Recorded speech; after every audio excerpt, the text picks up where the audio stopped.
ইফতারের তিনটি দোয়া। ইফতারের আগের দোয়া। ইফতারের সময় দোয়া কবুল হয়, তাই এ সময় বেশি বেশি দোয়া ইস্তেগফার করা উচিত। বিশেষত এই দোয়াটির আমল করা যেতে পারে। আল্লাহুম্মা ইন্নী আসআলুকা বিরহমাতিকা আল্লাতী ওয়াসিআত কুল্লা শাইইন আন তাগফিরলি।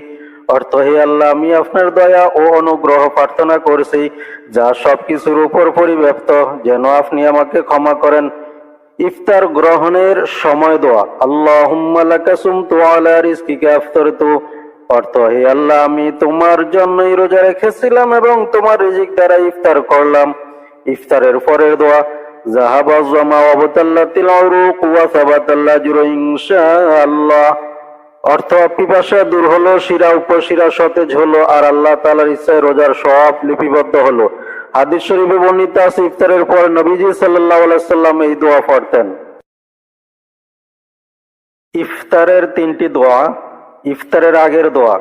ইফতারের সময় দোয়া কবুল হয়, তাই এ সময় বেশি বেশি দোয়া ইস্তেগফার করা উচিত। বিশেষত এই দোয়াটির আমল করা যেতে পারে। আল্লাহুম্মা ইন্নী আসআলুকা বিরহমাতিকা আল্লাতী ওয়াসিআত কুল্লা শাইইন আন তাগফিরলি। অর্থ, হে আল্লাহ, আমি আপনার দয়া ও অনুগ্রহ প্রার্থনা করছি যা সবকিছুর উপর পরিব্যাপ্ত, যেন আপনি আমাকে ক্ষমা করেন।